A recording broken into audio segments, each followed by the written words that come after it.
This holiday radio might look like something you've never seen before. But maybe you have.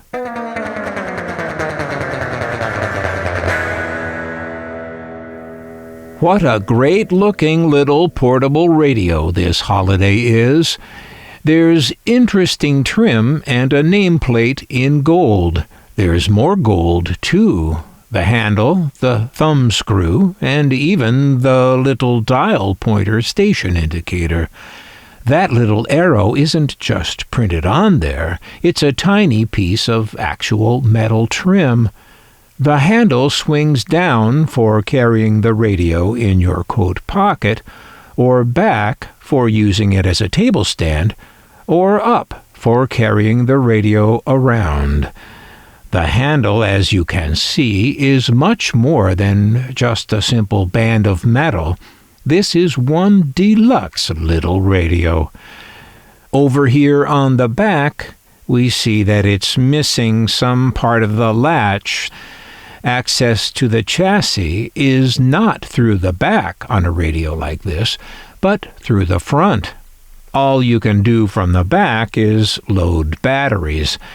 And this is a big plus for this design in the eyes of the radio's maker, because it kept the radio owner's meddling fingers away from the radio's delicate parts. This is the style we saw on earlier radios by Raytheon and by Admiral, both of which had similar latching battery covers. We see a schematic diagram in here, but there is no model number listed, here or anywhere on this radio. 4 AA batteries power the thing, delivering, of course, 6 volts. Looking more closely where that battery cover latch should be, it appears to be not just partly, but entirely missing. Here's what it looks like on a similar radio by the same maker, one called Solar HiFi, that we looked at in another video, and, spoiler alert, is neither solar nor hi-fi. So, yeah, there's a large sort of knob on the outside of the battery cover, and inside is a brass strip that does the latching. Looking over this so-called solar hi-fi radio, we see that it is essentially the same radio as the Holiday, but has many different trim features, including the very different handle and grill.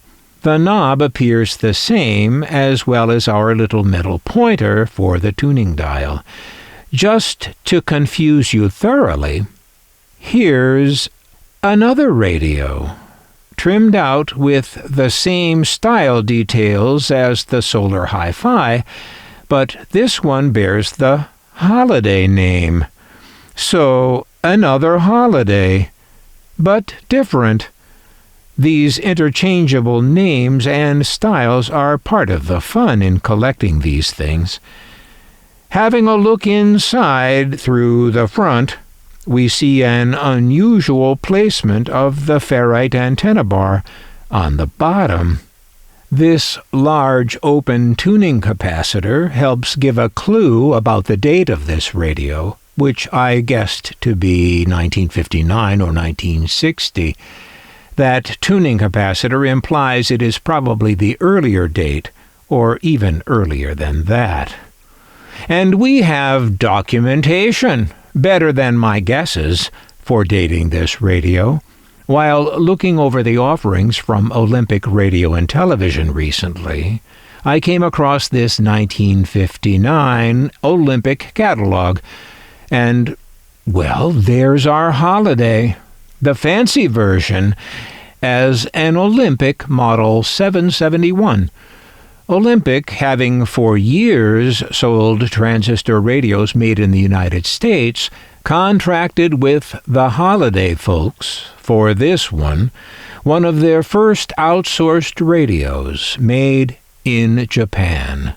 We cover this outsourcing story pretty thoroughly on this channel, if you're interested in just what happened to the consumer electronics business in the U.S. 1959 was a key year in that story.